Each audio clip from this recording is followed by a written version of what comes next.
Hey everyone, welcome back to my channel. तो आज के इस वीडियो में शेयर करने वाली हूँ आपके साथ कि हम फ्रंट जो हमारा पार्ट होता है ब्लाउज के, उसमें हम टक्स का निशान तो लगा लेते हैं, लेकिन उसको स्टिचिंग करने का सबसे बेस्ट आइडिया क्या है। ये देखिए, मैंने टक्स के मार्किंग कर रखी हैं। अगर आपको नहीं आती है तो आप मुझे कॉमेंट कर सकते हैं।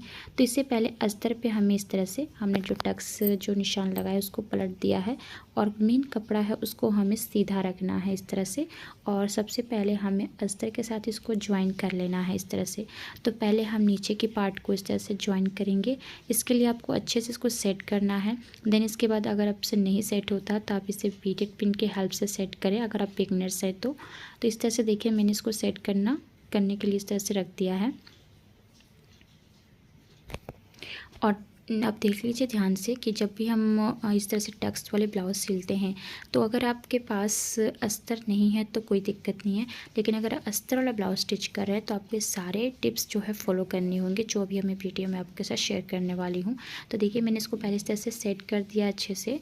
और सेट करने के बाद आपको जैसे छोटा बड़ा ना हो ये ध्यान देना होगा, इसलिए अच्छे से इसको सेट करने के बाद आप बीटेड पिन का हेल्प लें। सबसे पहले हम गले पर इस तरह से, यहाँ पर जो कंधे होते हैं वहाँ पर बीट पिन लगाएंगे, एक साइड इधर और दूसरी साइड इधर।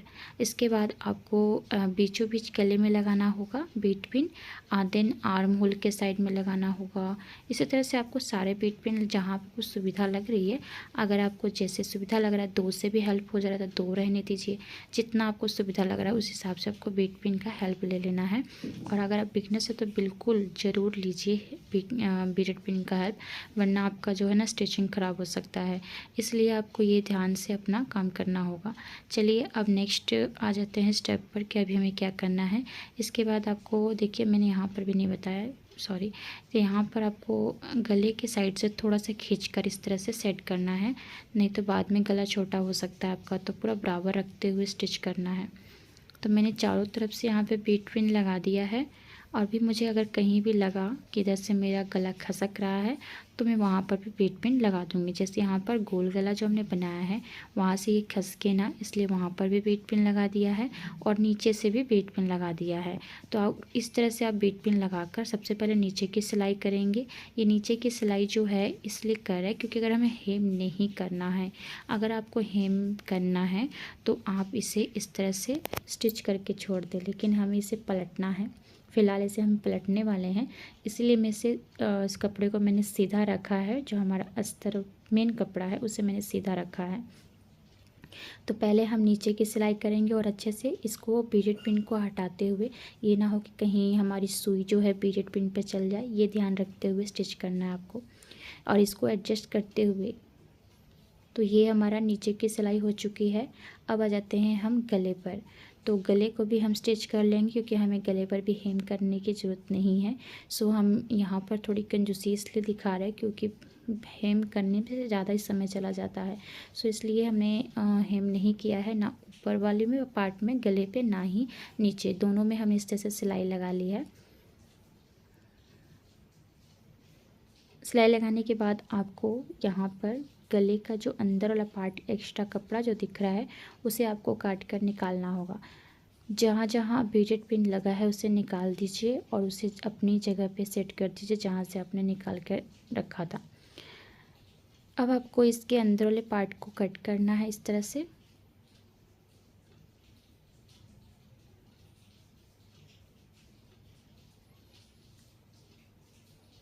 देन इसके बाद आपको छोटे छोटे कट्स पॉइंट लगाने हैं, जो आपको पता ही होगा कट्स पॉइंट लगाते हैं जब भी हम राउंड नेक बनाते हैं। इससे आपको जब आप पलटते हैं तो सिकुड़ते नहीं हैं। नीचे से हम थोड़ा थोड़ा अगर एक्स्ट्रा कपड़ा है तो उसे हम छांट देंगे ताकि पलटने पर इसमें भी झोल ना पड़े। अब इसे हम पलटेंगे कहाँ से, यहाँ से इस तरह से। यहाँ से जब पलटेंगे तो दोनों काम हमारा हो चुका है, नीचे वाली भी सिलाई हो चुकी है और गले वाली भी सिलाई हो चुकी है। इसके बाद आपको क्या करना है, इसके साइड वाले किनारे को भी स्टिच करना है। तो सबसे पहले यहाँ पर हम एक टॉप सिलाई लगाएंगे नीचे के पार्ट में। उससे पहले आपको सारा ये वाला कवर करके स्टिच कर लेना है, नहीं तो अगर आप इसको छोड़ देंगे तो ये इधर उधर भागता रहेगा। इसलिए पहले हम कंधे से शुरू कर रहे हैं। और ये सिलाई हम बड़ी सिलाई लगाएंगे, छोटी सिलाई नहीं लगाना होगा।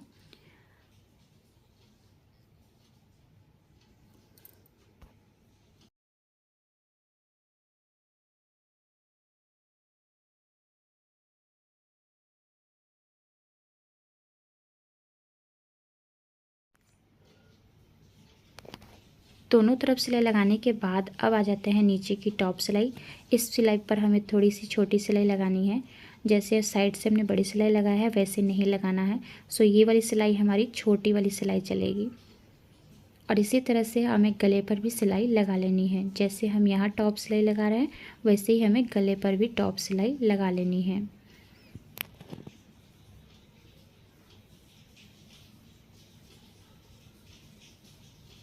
देखिए इस तरह से। नेक्स्ट हम यहीं से धागा को नहीं कट करें, यहीं से शुरू कर रहे हैं गले की सिलाई करना। और गले पर भी हम इस तरह से टॉप सिलाई लगा लेंगे। दोनों सिलाई लग चुकी है। अब इसको इस तरह से फोल्ड करिए। फोल्ड करने के बाद आपको अब इसके बीचों बीच कट पॉइंट लगाना है, यानी इसके 2 पार्ट्स करने हैं। तो अगर आप फ्रंट में हुक नहीं बना रहे हैं तो आप मत कट करिएगा, लेकिन अगर आप फ्रंट में हुक बना रहे हैं तो आपको इस तरह से कट करके अलग अलग करना पड़ेगा। तो इसे मैंने अलग कर दिया है। अब क्या करेंगे, इस तरह से सेट करके रखेंगे। ये हमारा जो आपने मार्किंग की हुई है, तो यहाँ पर भी आपको सिलाई लगा देनी है ताकि अस्तर और मेन कपड़ा ज्वाइंट हो जाए। तो ये सिलाई आप बड़ी सिलाई ही लगाएं जो कच्चा सिलाई होता है। दोनों में आपको इस तरह से सिलाई लगा देनी है। इसके बाद अब आपको यहाँ पर मार्किंग करनी है। उसके लिए जहाँ जहाँ हमने निशान लगाया है यहाँ यहाँ आपको एक सिलाई लगाना है। उसके बाद इसमें प्लेट डालना है। इससे बेनिफिट ये होता है कि जब हम ये वाली सिलाई लगाते हैं ना तो हमारा अस्तर और मेन कपड़े एक साथ ज्वाइंट हो जाता है। और जब हम प्लेट बनाते हैं तो ये टेंशन नहीं रहता कि हमारा मेन कपड़ा छूट गया और अस्तर स्टिच हो गया। ऐसा कई बार हुआ है मेरे स्टूडेंट लोग के साथ कि जब वो प्लेट बनाते हैं तो अस्तर जो है स्टिच हो जाता है, मेन कपड़ा छूट जाता है। तो ये ट्रिक अगर आप अपनाएंगे तो आपका अस्तर और मेन कपड़ा एक साथ ज्वाइंट रहेगा।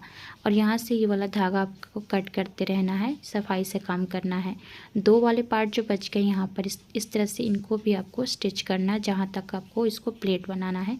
यहीं से सुई को उठाते हुए मैं दूसरे पार्ट्स में आ जाती हूँ और इससे भी स्टिच कर दूँगी।